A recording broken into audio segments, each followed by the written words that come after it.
Assalamualaikum kalawargi sadayana wilujeng peta pangdai di channel Simkuring.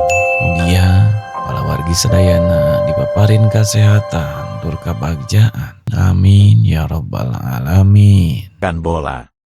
Seperti menghancurkan semangka, dengan suara teredam, kepala satpam itu berlumuran darah, dan dia jatuh ke genangan darah. Mendengar gerakan itu, beberapa penjaga keamanan di dekatnya terkejut dan menatap Sen Lang dengan mata ketakutan. Melihat tindakan Sen Lang, para penjaga keamanan ini ingin berkerumun, tetapi keterampilan kekerasan dan aura menakutkan Sen Lang mengejutkan mereka, dan tidak ada yang berani melangkah maju untuk menghentikan mereka. Seorang penjaga keamanan dengan cepat menarik sirene. Apa yang terjadi? Hou Biao di kejauhan mendengar bel peringatan dan segera berjalan dengan sekelompok penjaga keamanan. Tima Kapten, dia menabrak seseorang, seorang satpam berlari mendekat, terengah-engah dan berteriak pada Sen Lang yang tidak jauh dari situ. Sampah, kenapa kamu tidak menghentikannya? Hou Biao meraung. Dia sepertinya telah memukuli Liu Shan sampai mati, kata penjaga keamanan dengan ngeri di matanya. Liu Shan adalah orang yang berada di stan keamanan di bar pengaman. Sekarang dia tidak sadarkan diri dalam genangan darah, otaknya dihancurkan ke matahari, dan dia tampak seperti sedang sekarat. Apa? Ekspresi Hou Biao berubah. Sen Lang hendak berjalan ke gedung grup Hisun ketika dia dihentikan oleh beberapa penjaga keamanan. Nak, kamu telah melakukan kejahatan. Hou Biao menatap Sen Lang beberapa kali, terbakar amarah, bahkan bocah seperti itu berani membunuh penjaga keamanannya. Jika seseorang meninggal, itu masalah besar. Jika perusahaan menyelidiki, dia, kapten keamanan, akan berakhir dalam masalah. Pergi, kalau tidak, mati, kata Sen Lang acuh tak acuh. Hou Biao melompat seperti guntur dan meraung. Kamu berani marah ketika kamu akan mati, biarkan aku menangkapnya. Dengan sebuah perintah, mungkin untuk mendapatkan apresiasi Hou Biao, seorang penjaga keamanan yang tinggi melambaikan tongkat listrik terlebih dahulu dan menghantamkannya dengan keras ke dahi Sen Lang. Sen Lang mengangkat kakinya, dan suara ledakan yang teredam menghantam perut bagian bawah pria itu. Teriakan panjang dan menyedihkan datang, dan penjaga keamanan terbang keluar belasan meter dengan berlebihan dan menabrak pintu kaca grup Haiseng. Kalau begitu jangan salahkan aku karena kehilangan hati nuraniku, ada sedikit kebencian di wajah Sen Lang. Melihat ini, semua penjaga keamanan terkejut dan menatap Sen Lang dengan mata ketakutan. Wah, apakah kamu masih berani melakukannya? Hou Biao meraung tajam dan meninju wajah Sen Lang. Hou Biao ini telah terlibat di dunia bawah sebelumnya, dan dia sangat berani dan memiliki keterampilan yang baik. Sangat disayangkan bahwa Hou Biao melebih-lebihkan kemampuannya. Sebelum pukulan itu mengenai wajah Sen Lang, tangan kanan Sen Lang dengan mudah meraih pergelangan tangan Hou Biao. Ekspresi Hou Biao berubah, dan dia merasa tangannya seperti dijepit oleh tang besi, dan dia tidak bisa mengguncangnya sama sekali. Sial, bunuh aku, dengan tubuhnya yang tertahan, Hou Biao merasakan kehilangan muka yang besar, dan telapak tangan kirinya mengayun ke arah wajah Sen Lang seperti embusan angin. Sen Lang tanpa ekspresi, menarik dan menarik, dengan suara renyah, pergelangan tangan Hou Biao dipelintir olehnya. Kulit Hou Biao tiba-tiba berubah, dan dia menjerit seperti hantu menangis dan serigala melolong. Kesenjangan kekuatan yang besar membuat Hou Biao langsung mengenali kenyataan. Tapi sudah terlambat, pada saat ini, Sen Lang sangat marah. Siapapun yang berani maju akan mati, tidak ada yang bisa main-main dengannya. Sebelum Hou Biao bisa memohon belas kasihan, Sen Lang menginjak dadanya dengan keras. Suara teredam yang kuat datang. Hou Biao menyemburkan darah dari hidung dan mulutnya, memutar matanya, jatuh ke tanah, dan tetap diam. Dada Hou Biao jelas cekung. Tulang dadanya patah langsung oleh kaki Shen Lang, hatinya hancur, dan nyawanya hilang.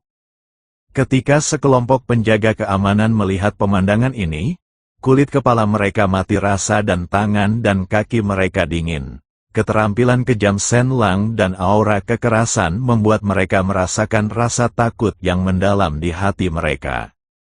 Bahkan jika mereka bertambah, mereka jelas bukan lawan dari pria ini. Semua penjaga keamanan tidak bisa tidak memiliki ide ini di hati mereka.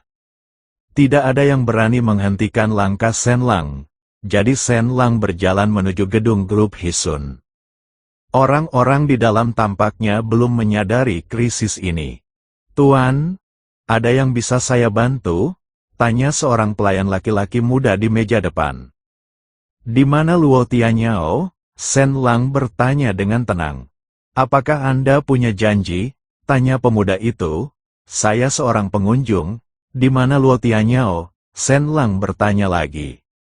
Pemuda itu mengerutkan kening. Terlalu arogan bagi anak ini untuk berani memanggil nama Luo Sihai secara langsung. Karakter seperti apa yang selalu dimiliki Luo? Bahkan wali kota-kota Huahai harus dengan hormat memanggilnya Tuan Luo. Tidak semua orang bisa melihat Tuan Luo. Jika orang luar ingin melihat Tuan Luo, mereka harus membuat janji, kata pemuda itu dengan tenang. "Aku akan bertanya padamu untuk terakhir kalinya, di mana Luo Tianyao?" Wajah Shen Lang tampaknya sangat tenang, tetapi di balik ekspresi tenangnya, ada kesombongan yang kuat dan substantif, yang dapat membuat punggung merinding. Pria muda itu memandang Shen Lang dengan curiga, dan memasang nada profesional, "Tidak nyaman untuk memberitahumu ini." Tidak lebih dari 3 hal. Shen Lang mengulurkan satu tangan, langsung meraih tenggorokan pria itu, dan mengerahkan sedikit kekuatan. Leher pemuda itu dipelintir oleh Shen Lang, tubuhnya melunak, dan dia langsung mati. Seorang staf meja depan wanita di sebelahnya berteriak. Aula meledak dalam sekejap, dan staf yang berjalan di sekitar berteriak ngeri. Pada saat ini, Luo Tianyao masih santai memegang piala di kantor, perlahan-lahan menyesap anggur merah. Hunting Blade dan Aron berdiri tepat di belakang Luo Tianyao. Meski tidak kalah dengan Luo Tianyao, mereka tetap menjalankan tugasnya sebagai bodyguard. Gedung itu tiba-tiba membunyikan alarm. Berburu Blade dan Aron saling memandang. Alarm berbunyi saat ini, mungkinkah anak itu masuk? Seorang pengawal berjas buru-buru membuka pintu, masuk dengan cepat, dan berbisik kepada Luo Tianyao, "Tuan Luo, anak itu telah membobol gedung grup Haizeng dan membunuh seseorang." Luo Tianyao meletakkan piala di tangannya, dan mengerutkan kening. Omong kosong ini bergerak cepat. "Tianyao, anak bermarga Shen itu tidak biasa. Dia juga menggunakan senjata tersembunyi seperti pisau terbang. Jangan tunjukkan wajahmu," kata Hunting Blade dengan tenang. Begitu, Paman Berburu Blade, Luo Tianyao mengangguk dan belajar sekali.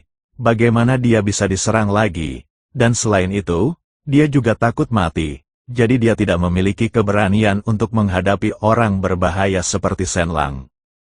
Kalau begitu pindah ke suite, kan? Luo Tianyao meminta instruksi pada pisau berburu. Pemburu mengangguk, ketiganya segera meninggalkan kantor dan pergi ke suite mewah di lantai paling atas. Satu-satunya kamar pribadi di gedung grup Hisun adalah tempat peristirahatan Luo Tianyao. Meskipun Luo Tianyao memiliki ketajaman bisnis, dia bukan playboy biasa, tetapi dia juga memiliki sifat playboy. Misalnya, Luo Tianyao sendiri paling rakus untuk kesenangan dan tahu bagaimana menghabiskan uang untuk bersenang-senang. Suite pribadi ini didekorasi dengan sangat indah, yang tidak selaras dengan bangunan komersial. Ini murni tempat bagi Luo Tianyao untuk menikmati waktu luang. Tapi hari ini telah berkembang menjadi tempat di mana Luo Tianyao berurusan dengan Shen Lang. Setelah beberapa saat, Luo Tianyao bertanya kepada seorang pria berwajah hitam, Yan Kui, apakah orang-orang bersenjata di Feng Yuntang sudah siap? Semuanya sudah siap. Selama anak itu masuk ke pintu suite ini, dia pasti akan mati, pria berwajah hitam bernama Yan Kui berkata dengan sumpah. Luo Tianyao menunjukkan cibiran keras, dan melanjutkan, oke, saya telah menyiapkan adegan yang begitu besar untuknya, dan itu juga merupakan kemuliaan Shen Lang sebelum kematiannya. Yan Kui, ketika kamu siap, pergi dan bawa anak laki-laki bernama Shen itu. Ya, Yan Kui menjawab dan mundur. Hunter mengerutkan kening dan berkata, Tianyao, kamu bisa menghindarinya dulu, dan serahkan padaku dan Aaron. Luo Tianyao berkata, oke, kalau begitu aku akan merepotkan Paman Berburu Blade dan Paman Aaron untuk berurusan dengan Shen. Setelah berbicara, Luo Tianyao mundur ke kamar di dalam suite. Aaron, yang terdiam beberapa saat, melirik pisau berburu dan berkata sambil mencibir, ini hanya anak kecil, butuh banyak usaha. Hunting Blade berkata dengan sungguh-sungguh, anak yang bermarga Shen itu sangat kuat, dan menurutku itu tidak mudah untuk dihadapi. Aaron mengambil pisau tajam yang mengkilat, duduk di sofa dan menyekanya dengan bosan, dan berkata dengan jijik, terlalu berhati-hati hanya menjadi pemalu. Dibutuhkan banyak pekerjaan untuk berurusan dengan anak seperti itu. Aku ingin untuk melihat betapa sulitnya anak ini di mulutmu. Pisau berburu mengerutkan kening, dan dia terlalu malas untuk bernalar. Dia bisa merasakan bahwa Aaron sangat arogan. Dia berharap dia tidak akan terbalik di selokan. Namun, Aaron adalah pengawal pribadi kakek Luo Tianyao, Luo Yan, kekuatannya kuat. Dan dia bahkan mencapai level Master Bintang 5. Level Master ini jelas tidak buruk. Tapi Hunting Blade masih memiliki perasaan gelisah yang tidak bisa dijelaskan. Meskipun dia belum pernah menghadapi Shen Lang sebelumnya, pemuda itu memberinya perasaan yang tidak biasa. Hunting Blade tidak terlalu memikirkannya. Paling banter dia masih kecil, dan diperkirakan tidak peduli seberapa kuat dia tidak akan banyak. Dengan pengaturan ketat semacam ini, kecuali anak itu dapat menentang langit, tidak mungkin untuk melarikan diri dan naik ke langit. Hari ini, total 70 atau 80 satpam berjaga di gedung perusahaan grup Hisun. Semua satpam menerima perintah dan bergegas ke lobi di lantai 1. Sirene seluruh gedung grup Hisun terus berbunyi. Shen Lang terlalu malas untuk memperhatikan suara alarm, meraih tenggorokan anggota staf dengan satu tangan, dan bertanya dengan murung, di mana kantor Luo Tianyao. Merasakan niat membunuh yang kuat dari Shen Lang, pria itu sangat ketakutan hingga tubuhnya gemetar. Shen Lang membuang pria itu dengan ekspresi kosong. Kepala pria itu baru saja membentur kaca di meja resepsionis. Kepalanya berdarah, dan dia tidak sadarkan diri. Tepat pada saat ini, gelombang besar penjaga keamanan bergegas ke aula. Semuanya memegang tongkat listrik, mendekati Shen Lang. Kualitas pengawal grup Hisun masih cukup tinggi, dan pada dasarnya semuanya kuat dan kuat. Tangkap dia dengan cepat, seorang penjaga keamanan yang berani, mungkin ingin memimpin dalam pengambilan pujian, mengangkat tongkat listrik di tangannya dan menghantamkannya ke dahi Shen Lang dengan keras. Shen Lang tidak bersembunyi, hanya untuk melihat tongkat listrik mendarat di dahinya tanpa memihak. Penjaga keamanan sangat gembira dan berpikir dia akan memberikan kontribusi. Melihat wajah Shen Lang seperti biasa, seolah tongkat listrik yang jatuh di dahinya terbuat dari kertas. Penjaga keamanan itu tercengang. Shen Lang melangkah maju dan meninju dada penjaga keamanan. Kecepatannya terlalu cepat, dan penjaga keamanan melihat pukulan Shen Lang mengenai dadanya, pupil matanya melebar, menunjukkan ekspresi ngeri.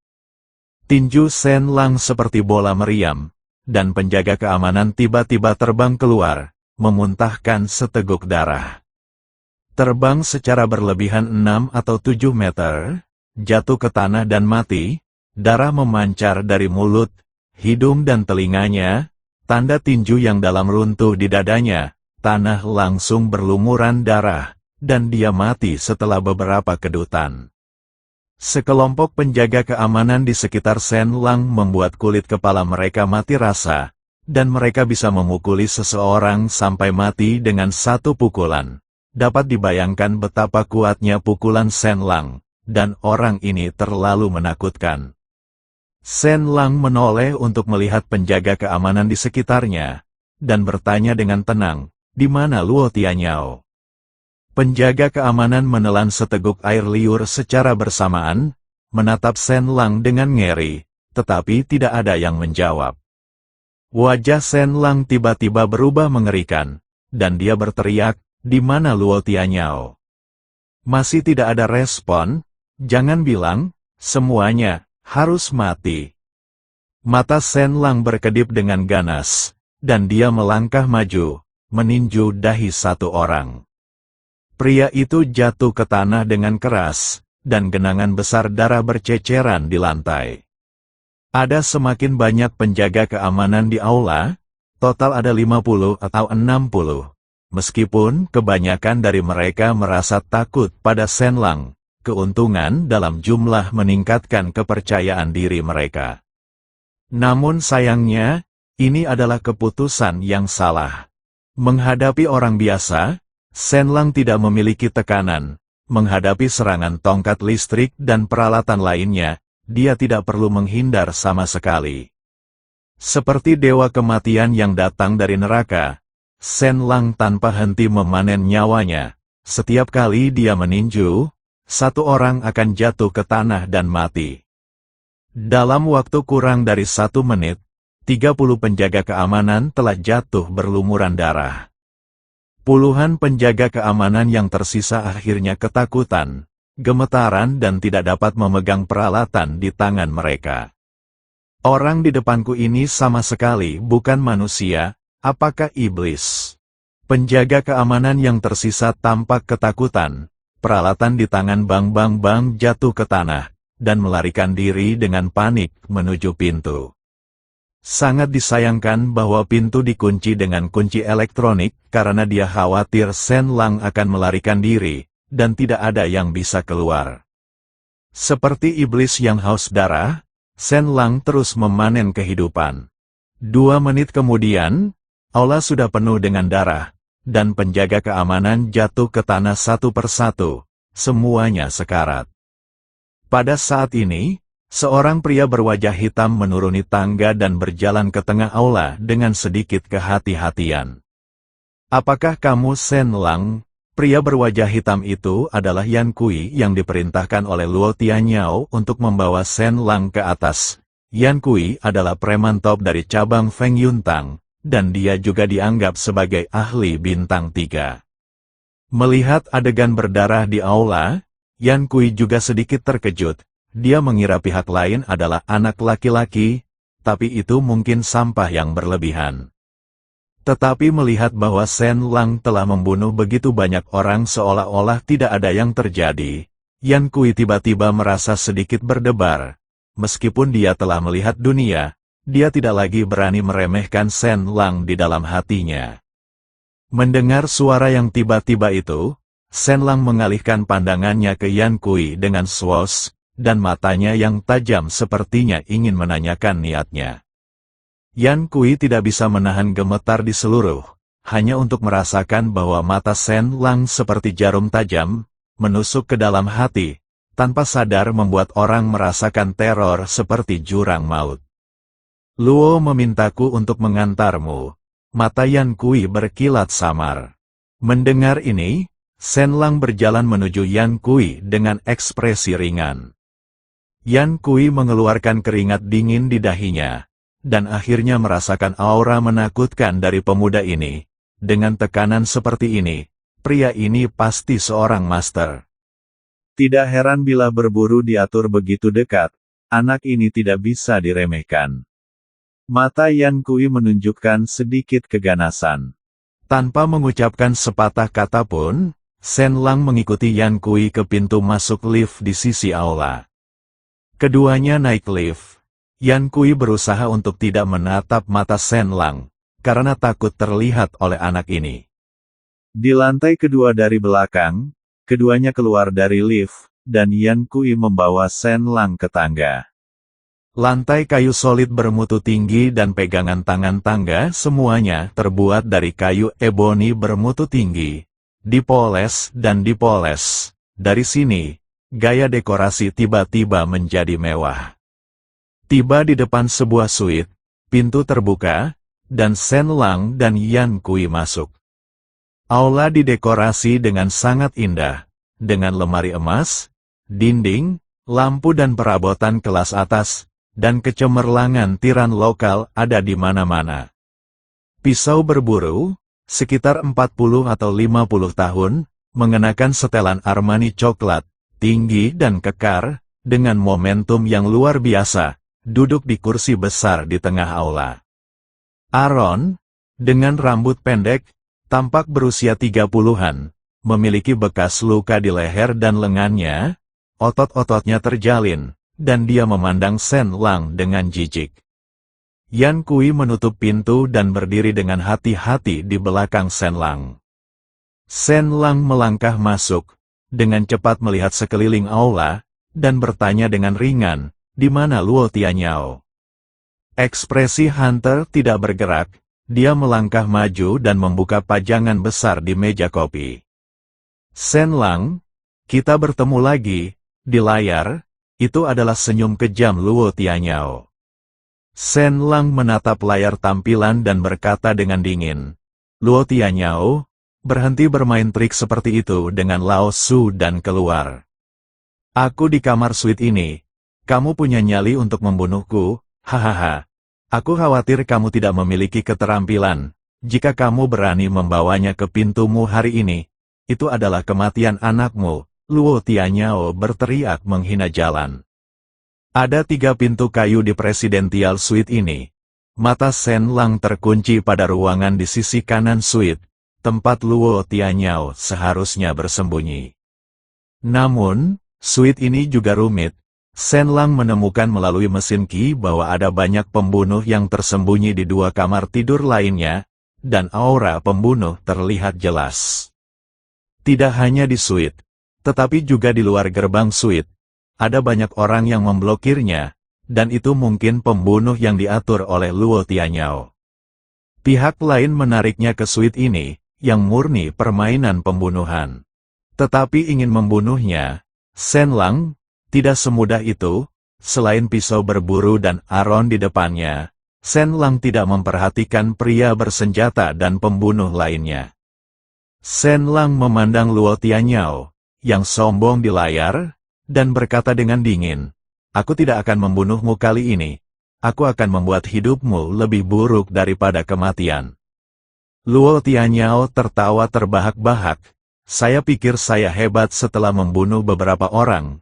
Saya adalah tuan muda yang bermartabat dari keluarga Luo, dan saya telah melihat banyak tuan. Di depan saya, Anda sia-sia, dan saya, Luo Tianyao, bisa bermain dengan santai. Bao kau bao. Luo yang bermarga, kamu menyebabkan Suruk Sui jatuh dari gedung." Shen Lang menyipitkan matanya, dan sudut mulutnya sedikit berkedut. Luo Tianyao berkata dengan senyum jahat, "Hahaha, Suruk Sui jatuh ke kematiannya. Kamu bau memiliki ekspresi yang sangat bagus. Awalnya, saya ingin sekelompok orang mengubah jalang Suruk Sui. Tapi sayangnya dia tidak memperhatikan, dia benar-benar melompat dari gedung. Sayangnya." Luo Tianyao di layar tampilan merentangkan tangannya, menunjukkan ekspresi kasihan. Wajah Shen Lang sangat muram, dan urat biru meledak di dahinya, jelas diambang kemarahan. Melihat ekspresi marah Shen Lang, Luo Tianyao bahkan lebih bahagia, dan berkata dengan senyum buas, "Sayang sekali, jika jalang itu dirusak oleh orang lain, saya ingin melihat apakah Anda akan lebih marah. Hahaha, wanita datang untuk mengirim otak mati." Aaron di sofa juga tertawa. Luo Tianyao mengatakannya dengan benar. Anak ini benar-benar tidak punya otak.